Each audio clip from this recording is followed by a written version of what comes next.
We called it our elder episode at first, and I think, Julian, you might be able to agree with Barbara Ditlow and Peter Tongue. They may be elders in their age year, yet they have this really young, vibrant energy to them, an energy that is really like gravitates whoever is in their orbit or in their circle. And I really love the way they listened to each other and us in our conversation, which led us down. We talked about gene keys. We talked about their childhoods and our childhoods. We talked about um, personal development when it comes to really breaking the rules, but listening to yourself at the same time. What do you think, Mhm. Julian? Yeah, I like how you just prefaced that. There's a lot of youthfulness in this episode, and then there's this combined quality of wisdom, of actual elderhood between Peter and Barbara. And I think my favorite part about this episode is that it got very personal. We've heard a few stories in this episode, as well as like just some high level wisdom that every human being should tune into. And so my own prognosis keeps being reaffirmed. Like, it is so vital and important to spend time with the older generations and pick those carefully, because some might just be old, some might be very wise, and the wise ones are always youthful. So enjoy this episode with Peter and Barbara.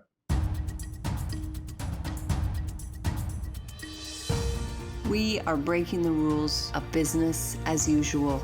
Join this exclusive Alter Braintrust series with Hope and Julian.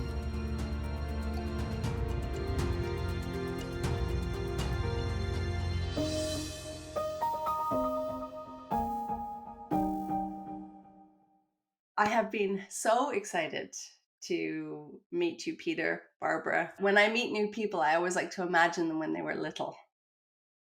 Even in this little Zoom or Riverside screen, I like to see their faces and imagine sparks that initiated when they were much younger. I feel like in our childhoods, we are often blazing a trail that lasts through our lives. So I wanted to ask you, Barbara and Peter, if you can reflect on a characteristic from your early years that's woven its way, its magic into your professional adult lives. And I wonder if we could start with you, Peter. Okay, You well, mind that's an sharing? unexpected question. So, as a little Good. boy, I was living on the outskirts of Birmingham, which is the big industrial city in England. And my father was very keen for me to be a very good athlete. So, I started off playing sport at a very young age, and that continued all the way through my life, where I became a high level rugby player and cricketer, and ended up getting an Oxford Blue, and then almost making the English full international rugby team. But what this did for me was to give me a very deep perseverance, a very determined approach to life. And one of my gifts is stamina. So I keep going when most people have had enough. Um, what's really interesting about the journey, though, Hope, is that my father, who really wanted me to be successful because he came from a very poor, poverty stricken family in the heart of Birmingham as a young person himself. And so he was really keen for me to cross the tracks into a higher frequency. And he achieved that by pushing me. But it was also a bullying aspect to it. But what happened was every single break I got in life was through sport, all the way through till I was in my older age, in my 50s. And it was when I met Richard Rudd, who is the brains behind the Gene Keys. It was the first time I had a big break in my life not related to sport. So I felt as if that energy of my father was finally complete and over. And now I could fully go on my own mission, which is now this spiritual journey that I'm on. So a dedication to sport, gaining a great deal of strength and stamina. Um, I also ended up being a rugby referee, so I was trying to control these massive men. That was another great lesson in how I could use humor and my own inner strength and sovereignty to be in charge of these guys trying to knock the hell out of each other, to get the right result. And so that was another aspect, really, of looking at how the world has evolved into this very competitive attempt to dominate, and how ultimately that does not work, and how we need to come into this place of honoring each person for their own gifts and their own skills. So it's been a really interesting journey, because I started off in that very old structural way, and over a long period of time, it has evolved into me now being the person that I am now, and having a really deep and profound understanding of life. And the other major piece was my life was completely dominated by the male energy. So I was at a boys' grammar school in England, playing rugby, all men. And it wasn't until I started teaching that, again, I was in a school in England, mainly boys, a small number of girls in a private school. It wasn't until I came to Canada that I was really opening up into a world of equality. And so, again, relatively later on in life, in my 40s, I became the principal of my high school. And then I started advocating for the female students and the female teachers. And then that's brought me to this place now of some, I hope, balance between the two. I knew that was the right place to start. What a beautiful share. Thank you so much, Peter. There's lots in there to reveal more. I do one statement you made of crossing the tracks to a higher frequency. I can really visualize that. And I also share spending my formative years in England and landing in Canada, and what an amazing feeling that was for myself as well. Thank you so much, Peter, for sharing. How about you, Barbara? In decision making, it still is a real challenge for me. I don't think that it's something that's ever easy, because life is about problems, finding solutions, and the more complex and more information you have, there's a greater demand for synthesis. I like simplification, but I find that I'm very affected by emotional people. People that can be very dramatic, be very assertive, be very, very strong. And that can affect. I say, I want to be alone before I make the decision, because there's a distortion in what's happening around me. So I find oftentimes, even though I can be a very quick decision maker, I need time. I need time to listen to what I say. And I do research, I do investigate, because my past experience being in a cult, and then during cult interventions, there's a certain logic in the conditioning field that we're all in. And so when I make decisions, the first thing I realize is from the time I was a child, decisions were made for me. I fell asleep in the comfort of societal decision making. How do I belong to the tribe, to the family, to please people, to be part of something? And that takes a real difficult emotional journey to say, oh, if I make my decision this way, I no longer have friends in this group. If I make a decision this way, I'm going to have to walk out of my job. So I'm not a big person about upheaval, even though I tend to be rather anarchistic with things. It has to be based on a real feeling of, yes, this will work. This will work. But it it's kind of a balance. And I'm going to be the last one to say that finding gene keys or human design or any kind of healing modality makes decision making easier. It can make it more in alignment with who you are, but it doesn't necessarily reduce the struggle. Let's put it that way.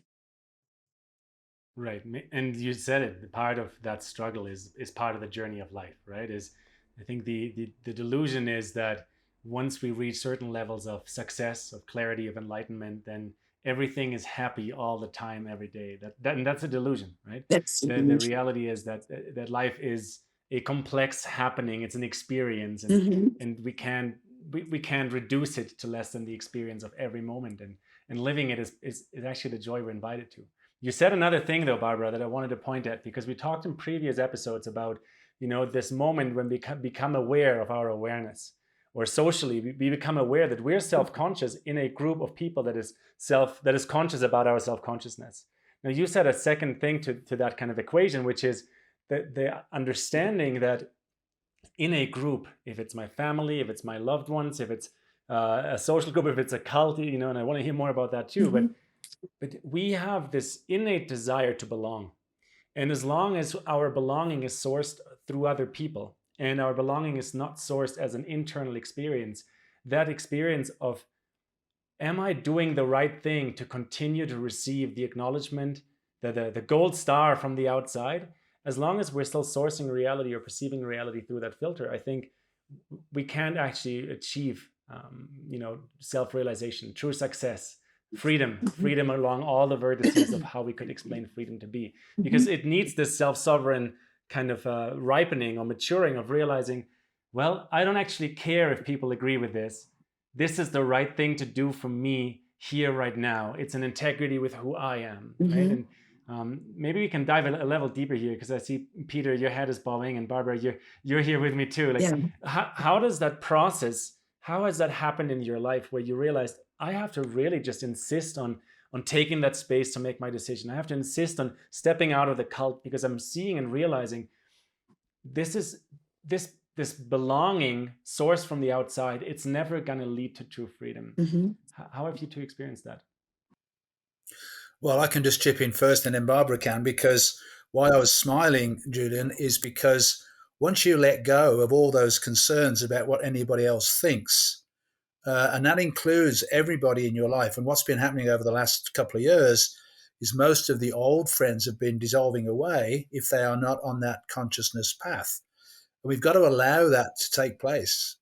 And then what happens is, when we step into that true authentic self you were talking about earlier, your soul tribe starts showing up. And it's just absolutely beautiful and crystal clear. So on Saturday, we had the Epiphany, and we had a gathering of 12 people, half of whom didn't know each other, 6 and 6. And we met in Victoria and did some ceremony with the landscape. And it just was an absolutely divine day. Everybody got on with each other. There wasn't one moment of discord or disconnection. There was not one complaint all day. And it was full of joy and playful fun and bliss. And so when you let go of all that old stuff, then your real soul tribe can show up. Because typically our family are the people we've come in with to resolve all of past karma. So inevitably we have some challenges with our family. And I love what you said, Barbara, about that dichotomy of your parents, because mine were the same.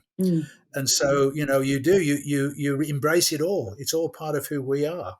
But when we do, and we let go of the need to belong to the wrong groups, the right groups start flooding in, and it's absolutely beautiful. And I'm now so happy with my tribe, because they're just great people, and so that's the way I'm seeing this. But you have to let go first.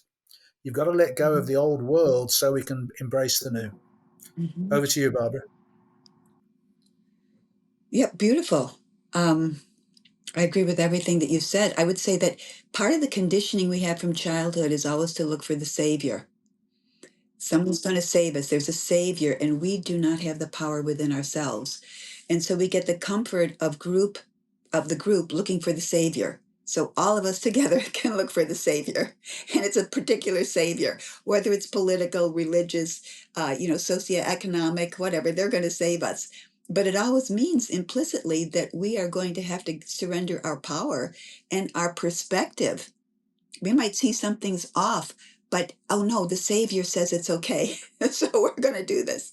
So what I found is that the key, Julian, is self-respect. To really understand what self-respect is, that you have one life and that you have almost a GPS system within you. We're not taught that because, again, from conditioning early on, at least from the time that I was born up until the 60s, it began to shatter in the 60s and onward and upward. There was always a feeling that you had to give your authority to something outside of you, institutionalized, existential, from who you are. So I would say the key is self-respect. And out of that self-respect, you say, if I don't make the decision myself, then I'm going to really hate myself. That's where the forgiveness comes in, because you might need that experience to learn that going with the group is not what you needed to do. But it's this idea that the gold is outside of you. Oh, I know. Jenny and I have been speaking a lot about navigating this path for ourselves as mothers with teen children who are very aware of the conventions, the shoulds, uh, the orchestration of looking outside to be saved, to be told what to do, to see your path in life. And the more we come online and do our own work as parents, the more we're seeing it for our children. And they're also seeing it very clearly in a way that we did not at their age. Um, it's quite remarkable what, and I'd love to hear you speak to this, Jenny, too, but what I'm witnessing in young people, an awareness, an evolution that is quite crisp and clear in a way that I didn't sense into when I was their age. This awareness of looking within, of the gifts, of the voice, of the intuition and the wild that they have to work with for their lives.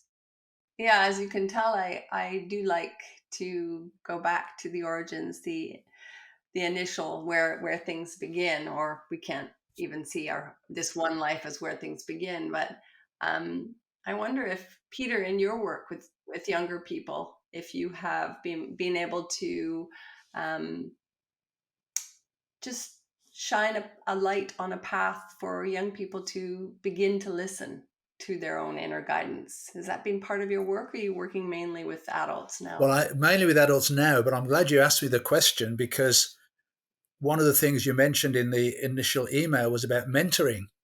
And when I thought about my mentors, what came to me were the teenagers when I was the school principal, because I was in a traditional private boarding school where everybody was heading off to university and all that stuff of the old system and all that success and all of that stuff.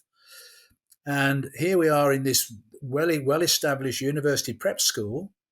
And then these teenagers started showing up in my office who are what we would have called the indigo children.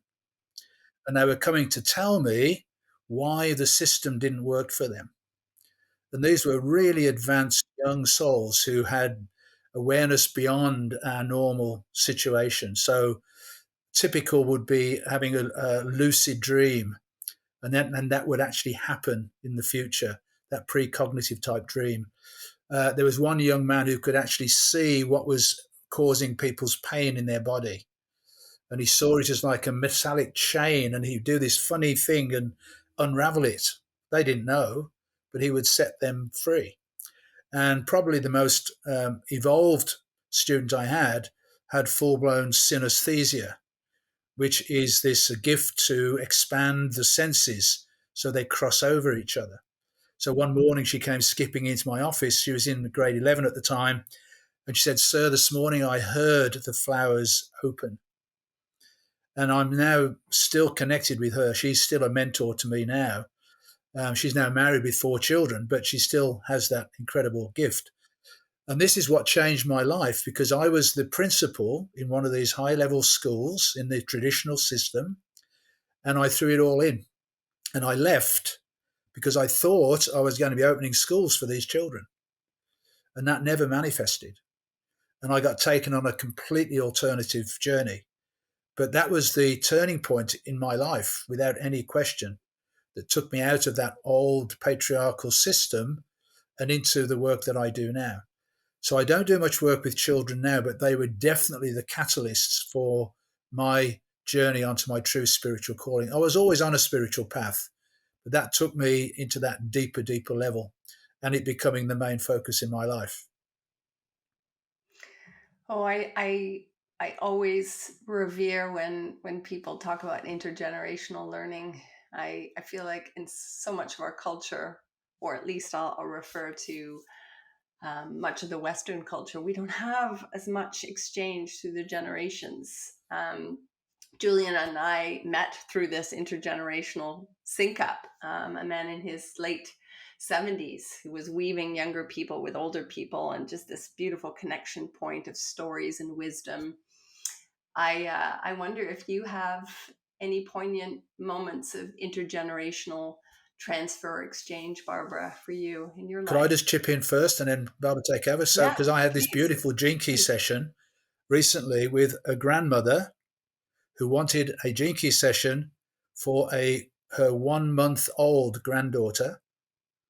So here we are, if you imagine, on a Zoom screen where we've got the mother with the baby strapped on her front and the grandmother, and we're having a Gene Key session for the baby because the mother and the grandmother wanted to create the best possible environment for that child based upon the Gene Keys.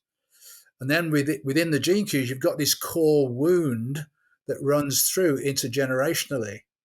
And so we've got the grandmother, the daughter, and the grandchild who won't have to deal with some of that stuff if the mother and the grandmother deal with it.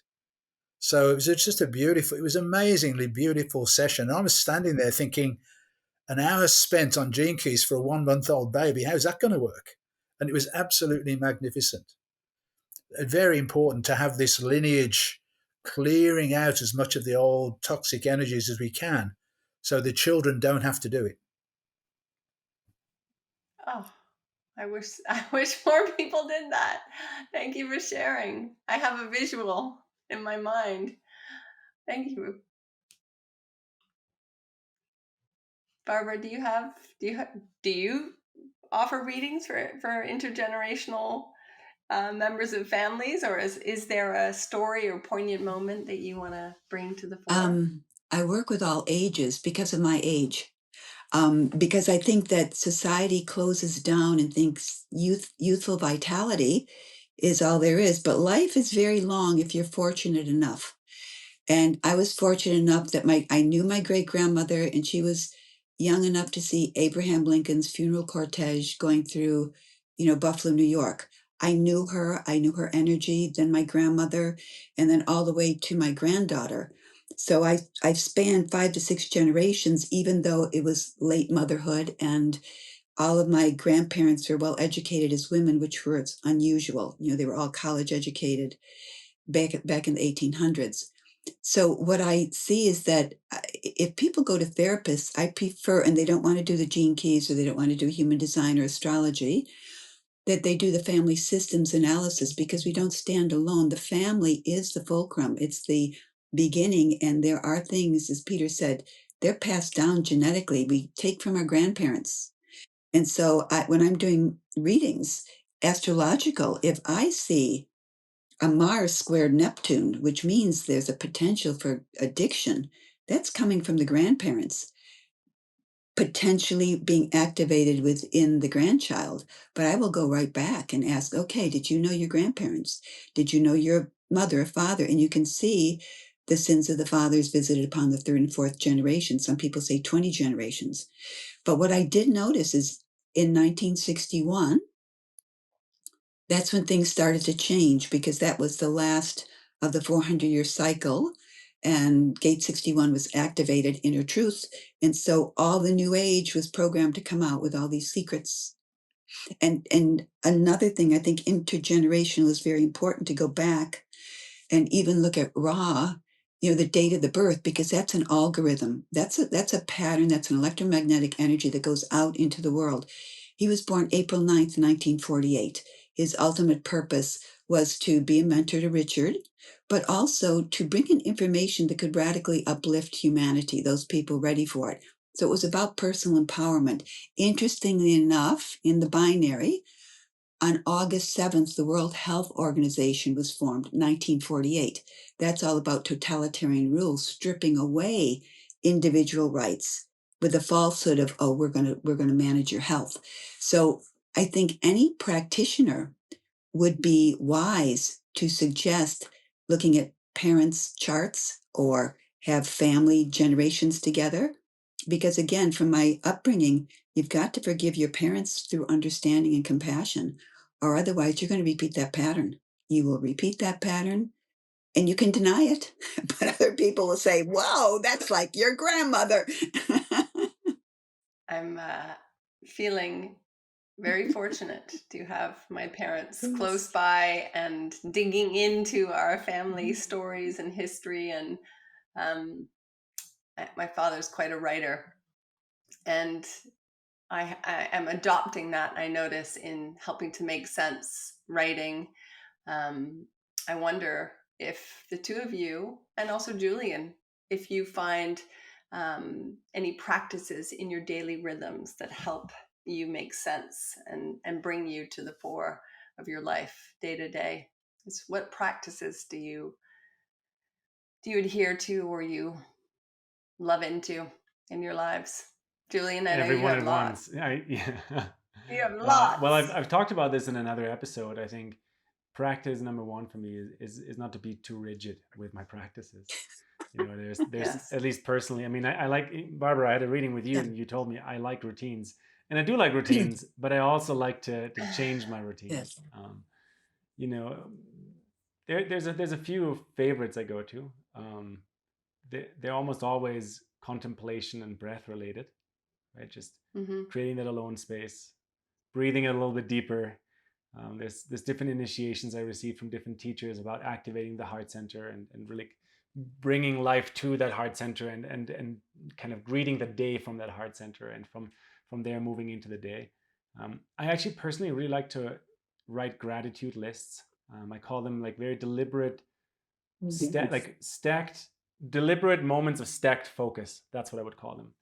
And what I mean with that is, you can be grateful for a few seconds, but if you're grateful for 10 minutes in a row and you get your thinking capacity and your writing capacity to repeat what you're grateful for, you're stacking focus on focus on focus, which for me creates this momentum of, now I'm not happy all day long because of it, but I really understand when there's another frequency entering me that is not based in gratitude, that is not based on this outlook of choice of how I interpret something. Those are some of my tools.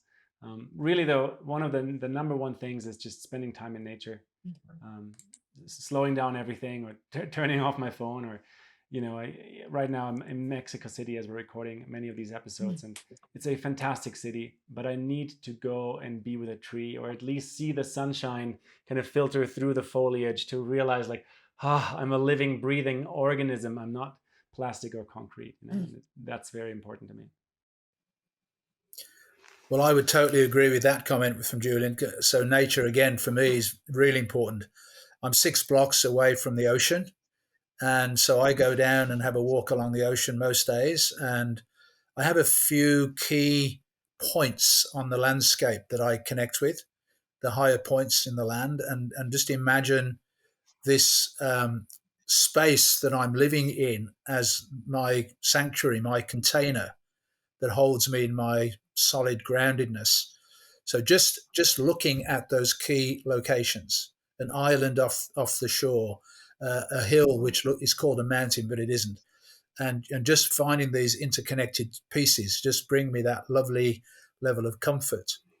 And then with the gene keys, because they go through the year about 5 or 6 days per gene key, what I am doing is always tuning in to which gene key is being illuminated by the sun at this time. So right now, as we're recording this, it's the 54th gene key. And the 54th gene key is a classic Capricorn gene key, where there's this incredible ambition to reach the top. And which top is it you want to reach? Is it the top of the corporate world mountain, or is it your own ascension? And so it's a reminder, this particular 5-day period, where am I in that? Am I focusing too much on material things? Am I focusing too much on spiritual things? Because we've got to find this harmonious balance. And so it's just a reminder and awareness again, each time the gene key kicks in, to spend that period reconnecting back into that, whether it's one of yours or not. And then the other piece for me is to remain physically active and healthy. So going for a walk, going for a workout, going for a swim, whatever it is. But as having reached my age now, just being really focused on enjoyable activity and exercise rather than pushing hard, just enjoying the process. So finding balance and harmony in all that we do, not working too hard. That's another thing of the old world, work hard, try harder, do your best. No, it's not that. It's about relaxing into who we truly are and enjoying life. Playing. A whole lot of play. What about you, Barbara? I would have to align with both Julian and Peter because I like to walk in nature. It's real simple. And, I live in Austin, so I can walk at 11, and I'm pretty much downtown. I can walk at 11 o'clock at night where I can see the stars. So it's important to have a skyscape and have it a little bit quieter and not so busy. So my routine is to walk late at night. And then that just gets rid of the day. And then it's just a very quiet acceptance of the moment. And you have a I lot of know. books behind you. Is reading woven into your practice at all? I have this image of you reading, and Yes. it's making me think of my love of reading by looking at your beautiful face backlit by Yes, I books. I view books as friends and friends as books. So they're kind of one and the same. So when I buy a book, I'm always sensing the frequency in the book. Is this person very didactic and would be very authoritarian if I was sitting across from him having coffee, or her? Or is this person someone that is fun loving or whatever? So I do enjoy books, and some pull me right in. Some it's like, oh boy, this is going to be an effort, but I'm going to underline and get through. So they're journeys. So Do you ever ditch them? Do you ever say like, I don't want to be friends with this book. I'm I'll out. look at it and I'll say this has an intellectual lock on it. In other words, some people can be so intellectual that they become limited in their audience because of their verbiage, and you Yeah. could say the yana yogis that are so out there mentally. You're like, it's not my frequency, it's not my vibration. So yes, sometimes I'll say, love the introduction, good photograph of the author, like his resume, but I'm not going to read it. Yeah. You're making me I just need to say that just need to round out the habit repertoire, and I have to say that I am I love water and I love taking baths, whether it's summer, Mm, winter, autumn, spring. There's something about immersing myself in a bath soup, usually with oils and oh, salts, beautiful. and I do love to bring a book with me. It's a bit intimate bringing that book in the bath, and I have been going on this journey with one of the most profound books that I have ever read, Women Oh, Who Run with yes. the Wolves. Oh my gosh, it's life-changing. When you read those books where as soon as you start to read, you think, I'm gonna have to read this like 10 times. I'll never get to the bottom of it. And it is a form of meditation. It's a form of evolution, just reading the words. I'm hopeful to hear if anyone has books like that they've read. I just want to get that in. I really want to know what you Well, have as your book that when is. Clarissa came out with that book, it was very Mhm. seminal because she was the one who was able to take the very density of Jungian astrology or Jungian psychology into the story. And we have Yes. story and we have fire. From the beginning of man, telling Mhm. stories around the fire. She was really able to capture it by reinterpreting a lot of the myths and the stories of the Western civilization. And to your point, there were groups around her books when it first came out, and it's amazing.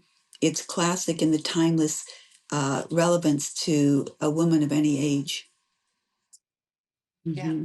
I agree with you. One of the best books written by a woman ever. Do you have another book to add to that? I would love, if you feel like that's one of the best books, please tell me. What else? Whoa.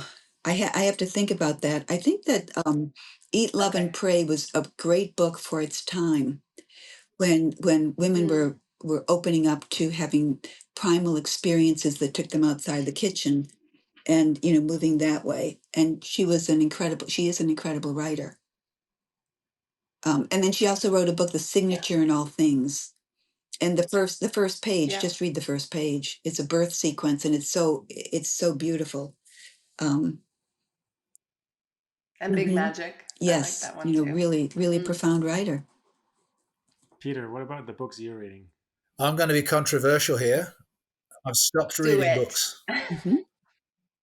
It's a Tell us. distraction for me. I've spent Okay. my whole life Okay. now, 70 years, gathering information, and I'm full up. Mm. And so I've stopped reading books, and I now focus on keeping life really simple. I may pick up a book occasionally, but it's a very rare thing. And I'm now really tuning into my own inner knowing and not trying to be distracted by too many external things. Obviously, for me, the greatest book in the world is the Gene Keys book, the Richard Rudd book, which is so Right. beautifully written. I mean, he is a poet, and it's just absolutely beautifully, even if you're not on a spiritual path, it's just beautifully written. Mm-hmm. So, yeah, I've got a whole bunch of books right in front of me here, but I'm trying not to get too engrossed with them, keeping my life simple. Mm-hmm. Beautiful. I like the breaking the rules here within the coherence and the agreement in the group. That's what it's about, being real. And I would echo what Peter's saying to a degree. Like, I do enjoy reading books, and I celebrate any day I choose a book over a movie. Even though I also really enjoy a well done movie, not a propaganda type movie, but books that guide me to my inner self, and not so much the knowledge library. Like, I'm referring to books like the autobiography of a yogi. That was a book that, like, every chapter I was like, man, I need to digest this. I need to go sit under a tree and just feel what this person was writing. Or, we've been pretty esoteric in this episode. Barbara Machiniak's book, The Family of Light, the Pleiadian Tales. Every chapter of that, I was just like, wow, I'm remembering like libraries and libraries of wisdom. And, it was like waking up and, definitely looking forward to my cup of coffee, but almost like, the same level of desire to make a coffee and read that book and ditch everything else I had to do on this day, because it brought me back to inner knowing rather than telling me more information. And every now and then I pick up a novel just because I like to imagine things along the suggestions of an author. It's kind of nice to go into the imagination, I have to say. Mm-hmm. And it's, for me personally, there's something about the Harry Potter universe. Even still, I appreciate the movies, but before the movies showed up, that universe was even richer to me because I could imagine it in my own inner world, right? Like the places I've been to in my own actual world have then turned into places of that story, and I really enjoy this, and I think there's a bit of truth in everything that was shared right now. Because Peter, you're right. Like, if we only get lost in books, where's place to live our own life experience, right? But then there's also obviously so much wealth to be passed on. Mm-hmm. I'm curious to hear if you. I have a family full of, I would say, self-proclaimed artists, people who love to create. Whether it's my daughter in the kitchen, my son with his watercolor, and my husband's a sculptor. We have, people just creating and diving into that practice. Barbara, I understand you have a background in art therapy with a heart-centered approach. I'd love for you to share how you're weaving it into your work now, or how it shows up in your expression of synthesis as a tool for personal development and growth. The true artist is someone, you could almost say, who doesn't have a choice. They have to create. They have to do it out of the love of their life experience. And where it comes in, I also work primarily with artists and intuitives. And the artists can be entrepreneurs, CEOs in business, or actually visual artists. And I was trained as a visual artist with a background in music, a minor in music. It's really being in the frequency where something greater than you can express itself. And we go back to discovery versus achievement. And in the art world, it is controlled by money, by certain people who say, this is good, this is not good. A good example would be Andrew Wyeth, whose pictures are incredibly masterful and very evocative. And at the time, he was considered, a realist. And what really was good was Robert Motherwell or Helen Frankenthaler or any of these abstract expressionist paintings. So what I say to artists and when I'm working with them is they don't know what's going to come through them, but they have to allow it to move through them without judgment. And I speak about the difference between subjective and objective. So objective, have you mastered the technique? If it's music, if it's business, or the skills in business, what role do you play? If it's visual arts, have you mastered the paint, the surface and all of that? Have you mastered the technique? Do you have the skills? If they've mastered the technique, then we move into the subjective area. What are you expressing? Is it reactive imagery? Is it coming from a deep part within you? So we use it as a way to understand that moment when there's emptiness, and then you're going to join in that emptiness and create something. So I kind of view it in that way, and it's woven into our conversation. Because when I used to teach art as a therapist or at the college level, people want to be recognized for their art, but that's a result, not as a primary motivation. Oh, I like how you frame that. And do you encounter, either Peter or Barbara, do you encounter people in your work that outright say, I'm not creative? There's no way I'm ever going to be an artist. That's just not who I am. Do you Absolutely, ever yeah, encounter absolutely, people? yes. But you see, again, it's that very Yes. limited view of what creativity is. And so people tend to focus on the obvious creativity, but creativity comes in many different forms, as Barbara was just indicating. It can be in business, it can be in your spiritual journey. It doesn't mean you've got to create a piece of art. But what is really important is the connection between sound frequency and art, and sound frequency and geometry. So again, there's another whole area of creativity that wouldn't be necessarily seen as creativity, but it is. So those people who say, I don't have any creativity, I then ask them the question about what they do in their lives, and almost invariably there is a creative piece that they haven't recognized as being creative. And that's So you're drawing awareness. That's right. And that self-judgment for those people who are artists is incredibly challenging. That strong inner critic that it's not good enough, or I'm not good enough. And it's very limiting, because it's not necessarily art to be displayed. Your own creativity is all that's required to create whatever it is, because as Barbara said, there's something bubbling inside you that wants to be created, and no one needs to see it. It can be just your journaling. It doesn't matter. It doesn't matter so long as we are allowing that creative essence to emerge. And that is a big part of this new earth that's coming in, is that co-creative process. I love how it does require space. It does require space, yes. Yes, Hope. I was taking up the space because I was like, seeing to weave this together as this larger conversation we've been having over the last hour and 15 minutes or so. It's this conversation at times has been rather on the esoteric side, which personally, this is part of my journey, my soul, my heart. So I love it so much. But I do like this balance, bringing in now the creative, and also you both said it a few times.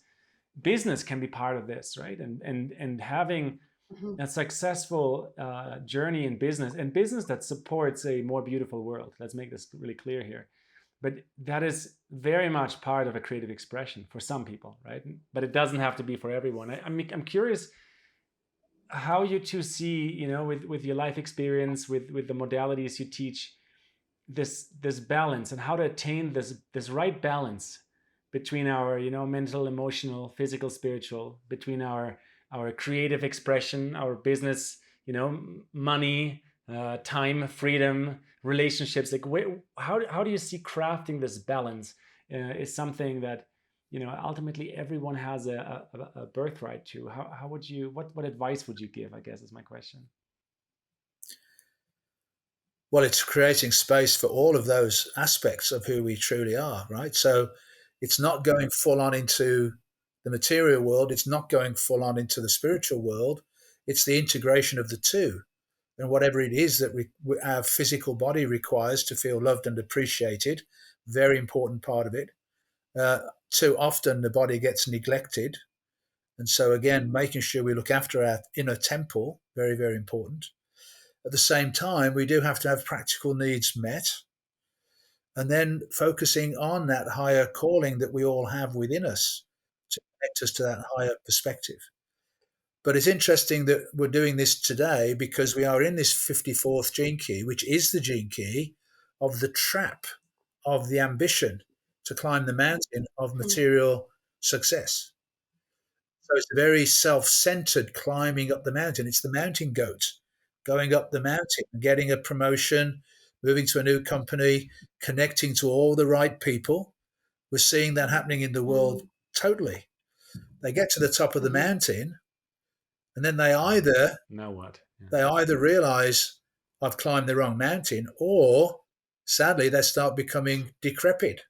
Capricorn ruled by Saturn, it's the bones, it's arthritis, it's teeth problems. And it's this like shrinking down into this rigid, drying up person. Or they get it and they go, oh, I'm on the wrong mountain. I've got to build my true spiritual path. And you don't throw all of those resources away. You use them to take you on your journey to the top of the right mountain, which is your enlightenment, which you do through this integration of your former material world becoming your spiritual world. And it goes from self-centered to self-serve, to community serving, to serving the community. And that's where this shift is required, is to do our own inner work, become self-sovereign, and then offer ourselves in service for the greater good. And that's what this particular time is this week, actually, through this 54th gene key as we're doing the recording. And the city of that gene key is ascension. So when you aspire for your true spiritual path, bringing all the resources with you is what can lead you to that ascension. And just to finish that, ascension is not about going out into woo-woo land. It's about grounding more of your higher self into physical form, because we're not going anywhere. We are doing this with Mother Earth herself, thank goodness. We are coming together in oneness in this higher frequency. And so it's really important to be fully present and fully grounded. That's part of that balance. What a time. It's not by accident. Not at all. No. Barbara, we would love to hear. Again, I go back to conditioning, because you go back to the Middle Ages, this 400-year cycle that's wrapping up in 2027. You had the royal family, the royals, and then you had the priests, and they were funded by taxation. The people that could deal with money and have business were the Jews. They were the mercantile class, but they were considered sullied because they dealt with money. So many of us were raised with a feeling that money was, and a lot of the Christian, teachings, you have to be aware of money and pursue the spirituality and forget about money, all of that. The challenge with that is that we were not educated to understand the natural state of a human being is to survive through their skill sets. And so the conditioning is thinking that I have to work for someone, I have to be in a certain business, and even college doesn't train you for, to be a business person. And in fact, there was a recent study of art and music graduates. Only 5% were able to spin that into a business. Then they'd have to give up their art and they'd have to work for a corporation or someone else. And so we have to look at the conditioning, because you have to release that money conditioning, but then put the business that you're going to be involved in the business of who you are, as Peter said, the sovereign place. And so I have found, because I've worked in corporate situations, I've worked as an independent, as a teacher in the college situation, CBS, small businesses, each one has a different flavor to it. And ultimately, the age we're moving into is the age of the individual, with more people saying, look, I can make a business just selling to other people who need my service. And that's understanding that we can be of service, and we can monetize, I'm going to use that word, monetize our skill set, and not feel that it cheapens it or lessens it, or you've got to be altruistic and give yourself away. There has to be a practical exchange where you're rewarded monetarily for your suffering. And then the process of alchemy, turning that suffering into wisdom. and that you have to give yourself forgiveness, forgiveness. Oh my God, I just did this or that. And then say, look, business is fun. I consider business the highest creative art form there is, because you have a product, you have to find out who wants the product. You've got to market the product. You've got to assess the product. You've got to have, accounting for it. It's very sophisticated, but it's natural.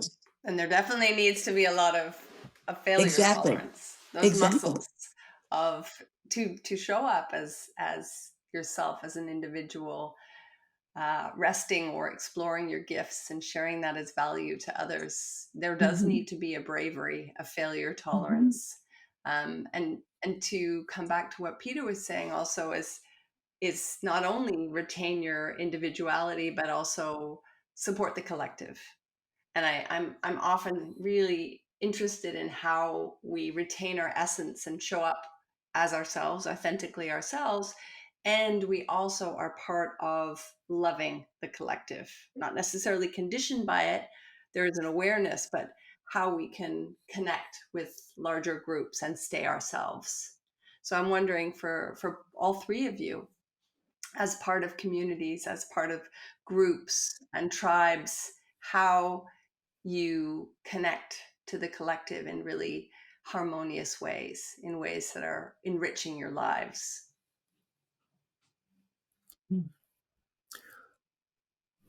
Well, for me, because a lot of my gene key work is one-on-one, but it's global. So it's like putting Mm-hmm. these little lights on across the world in terms of these people across Mm, the planet. And then some of those people will go on and become teachers themselves, or they'll certainly work in a certain field that will be part of the new energy coming in. And that's all done mm-hmm. obviously online. But then within my own area, I have my own group of people that we connect with every month and come together, usually about 12, 15 people, where we have this really common center, heart center. And it's just a completely beautiful afternoon spent together in ceremony, in sharing on a beautiful sacred home. And so that's like every month we have this uplift energetically of that connection to help us navigate through what's going on in the world now. And then with the Gene Key family, there's a huge group of people now involved in that. And so there's opportunities through online retreats and different aspects of the Gene Keys. So the latest development is this opening into this what's called the Dream Arc, where every Gene Key now has associated with it three creatures. The shadow is a reptile or a fish or a creepy crawly insect. The gifts are all mammals, and the cities are all birds. And the synchronicity that starts showing up through that connection to nature is wonderful. Well, they've just had the first Dream Arc retreat where there were 1,000 people involved in that. So Wow. you can just see that expansion taking place through this heart mind center, if you like, of the Gene Keys itself, with Richard Rudd at the hub of that. What a gift.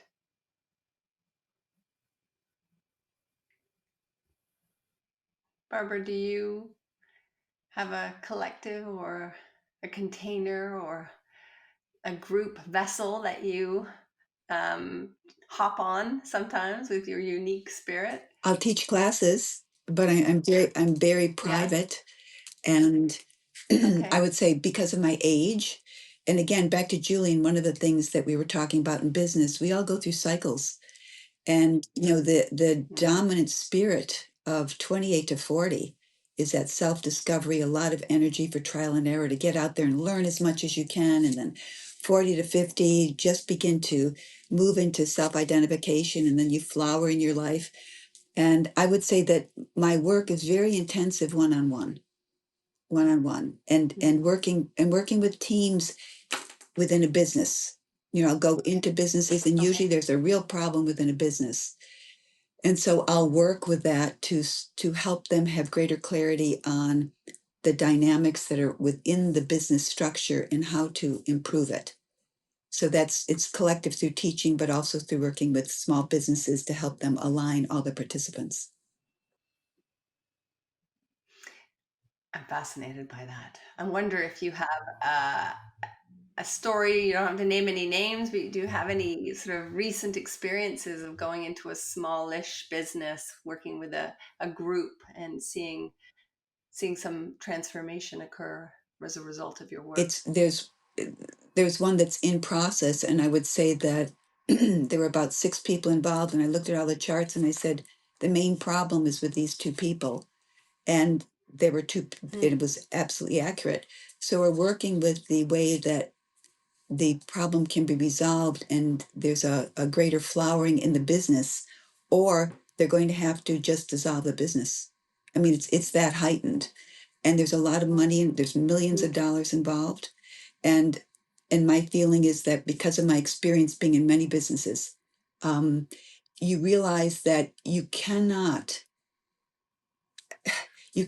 continue in a business if the head if the fish stinks from the head.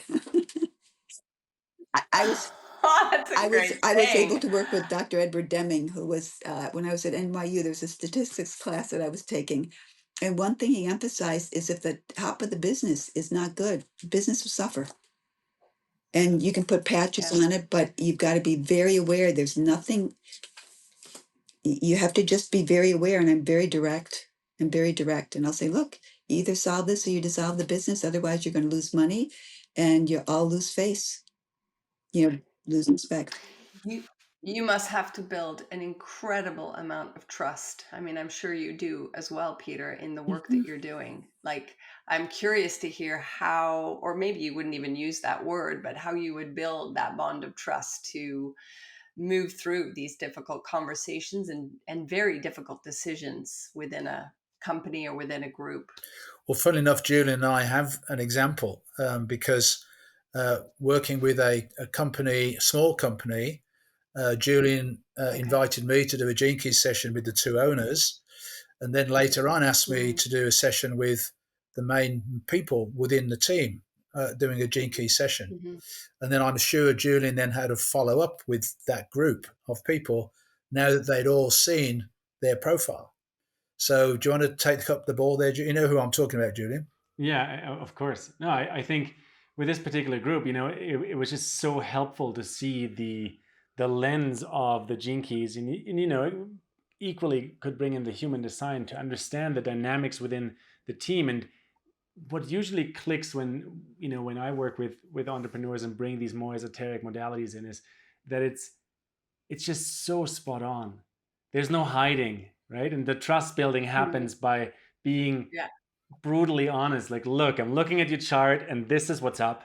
And if you're not dealing with it, it's going to turn into problems. So let's deal with it. And usually people are quite grateful, especially in this, in this world nowadays, when you address things that are visible and that are maybe in the liminal space, but they're visible to you with a good eye, or with an eye through these modalities. They're quite grateful to be treated with such realness, right?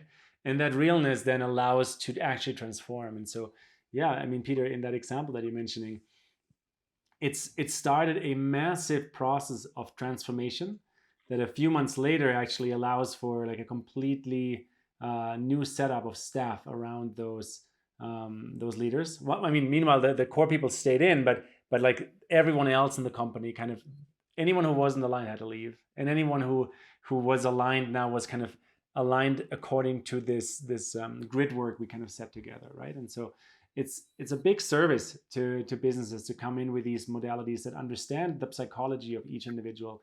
And I want to pick up a thread here from this conversation, which is we largely talked about unconditioning, right? And then we talked about unconditioning connected to, well, once you've unconditioned, what's the path forward, right? Trust, belonging, all of these kind of topics that showed up in this conversation here today. And I believe that, Barbara, you mentioned it's the age of the individual that we're moving in. But it's quite interesting that if you are a sovereign individual, that's when moving into coherent groups becomes truly possible. So paradoxically, even though it might be the age of the individual that's opening, it's also the age of us as a human species moving into higher coherence that can kind of detour or circumnavigate the old systems. Meanwhile, the old systems are kind of imploding because of, maybe obvious, maybe not so obvious reasons, without digressing right now. But But I think it is that process of becoming sovereign, that process of understanding who I am, questioning deeply who I am, and not taking myself too seriously.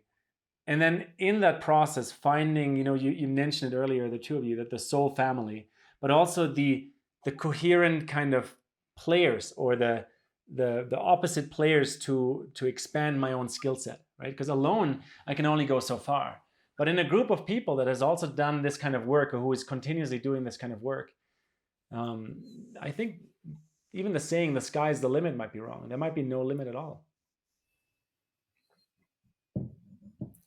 So just to come back to your question, Hope, one of the things that happens with me is that when people are working with their profile with me one-on-one, what begins to emerge is whatever's happened in their life, however difficult, however dark, it was supposed to happen. Because you can see in the profile this piece, and then we can explore what that was in their lives, and they go, oh, it takes the emotional charge out of that situation, because all that mattered was how did they actually deal with that in the end. So you very quickly get down to the core issues of what's really at stake here. And as Julian said, when you get that real connection to people quickly, then they're prepared to open up and talk. It's a beautiful, very sacred gift to have. And sacred to have you both on the journey with them. Yep. There's something, talk about trust inherent with somebody who is, and I would wonder, I wonder if there is any love in there, in that picture as well, and in that sort of shepherding, in mentoring and guiding, if there is just this sort of unconditional love that when you go digging in and you have parts of your profile, your life revealed, some of it doesn't look very good, or some of it you feel this shame, or this, you need to have that forgiveness. And I wonder if there is that unconditional love that you both offer. You're even radiating it off the screen as you talk and share. I wonder if that's explicit or implied in your process. Oh, it's explicitly there. It's heart-centered love. It's just non-judgmental, doing the best that you can to support and help someone on their journey. So it's real love generated from the heart. It's not superficial. It's the very deepest heart-centered container that we can create in every session that we do. Absolutely. Mm-hmm. Your eyes just sparkled when you said that. It's interesting. There's a psychologist who I love, Dr. Peter Breggin, Harvard, and he was very much into social awareness of the dangers of psychiatry and psychology. And he wrote a good book called They Are the Predators, We Are the Prey.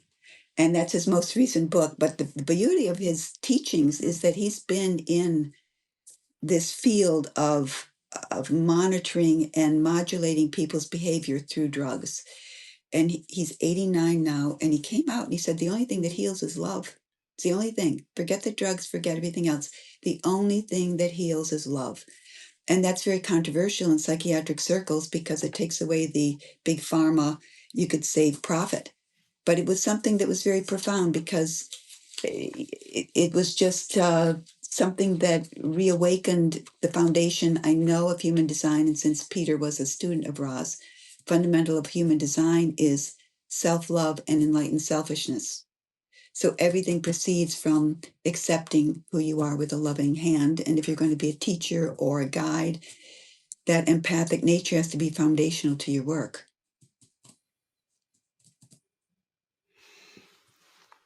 And I wonder, with that imbued sense of love and support unconditionally, Julian and I, as fellow wanderers and explorers and discoverers, we're in the throes of that time in our lives, and we are projecting as well, like beacons, by bringing people as yourselves, wise humans, slightly on a different quest path, what words would you have for some of our younger listeners or people who are on that discovery path and they're searching, they're seeking, they're exploring? Do you have any words in particular that you would want to share? Well, it's interesting that, again, what's happened for me in the last few months is having many more sessions with that younger generation, the mid 30s to Mm. mid 40s, which is what Barbara was just mentioning. And it's this very exciting time in your life where you've gone beyond all of the drudgery, if you like, of having to get certain qualifications. And now you may or may not be raising a family. Um, but again, the big challenge for those people is, are they falling into the trap of the old system, or are they prepared to step out and go beyond it? And as Barbara said earlier, monetizing their work, because so many of these younger people are realizing that old hierarchical system is not the way, and it's falling apart. But how I then step into my true nature and monetize it, it's been a huge challenge for our generation, for sure. And I'm really glad to see, for example, one of the aspects that Julian represents is there's no security in home. So these guys travel all over the world and do their work online so they can be anywhere they want to be in the world. And they're dropping that sense of security that we had as an older generation of home is where you're safe. They don't have that. So it's fantastic that they're spreading their wings and traveling and doing their work at a distance. At the same time, they need that level of our, if you want to call us eldership, of that solid grounded energy that we can give them and say, I'm going to get my deck chair out now and watch you do the work, because I've done it. I've done my bits, and now it's up to you guys. And I I'll love always be that. here for you. And I so Oh. appreciate it when thank you, Peter, for those words in this moment. But I think you're spot on, right? Um, there's something about this feeling, and this doesn't go for everyone, but in my generation and younger, very often that the whole planet Earth is our home, and it's about claiming that back from whatever was real before. The whole planet is our home. We're allowed, we're Mhm. worthy to live on this entire planet, and we can share it. We can share it with all the sentient beings on this planet. And I know a lot of people get cognitive dissonance about how difficult that is. It's not going to be that difficult. You're proving it. Yeah. Barbara, do you have any words, or you must have many, but what words can you share that come from just Yeah, intuitively? I would say, explore, be curious, discover things, but make sure you have the right friends.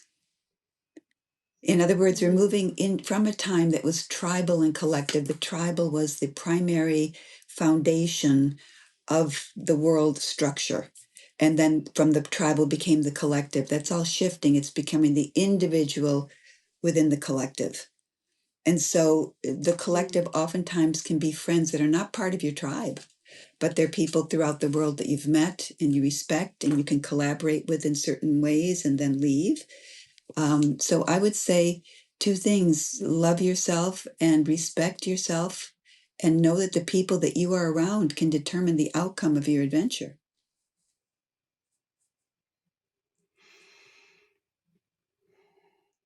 Exquisite, Exquisite. Yeah, both of this was you. a fantastic conversation. Um, Yes. Hope, do you have a question for us to check out, or some way to synthesize this wonderful hour and a half into as we wrap? Well, there's been so much synthesis, and I think there's also been so much said in between the saying. Both of your energy is giving off um, so much wisdom. I often ask a question that involves time travel to our later years, and I would say to both of you, if you could time travel to any part of your life and give yourself some loving words, what time of your life would you time travel to right now? That's really easy. Now. I'm Beautiful. not going. I had a feeling you would say that. I'm not going anywhere else. This is the most exciting time that we have ever lived through on this planet. And this is it. This is the time. This is now. So I'm here to stay, grounded to the earth at this time. And we love you there. Thank you. That's great. What about you, Barbara? I would agree. I would agree, because where we're standing now is a result of where we've been. So I often look back and say, well, maybe if I'd made this decision or that decision, then I realize where I am right now never could have happened. So Peter said it very profoundly, that this is an exciting time, and now is where that forgiveness is needed, because we're never perfected in our perspective of something, because things are shifting so quickly. You're both, there is so much positivity and, dare I say, hope brimming from both of you.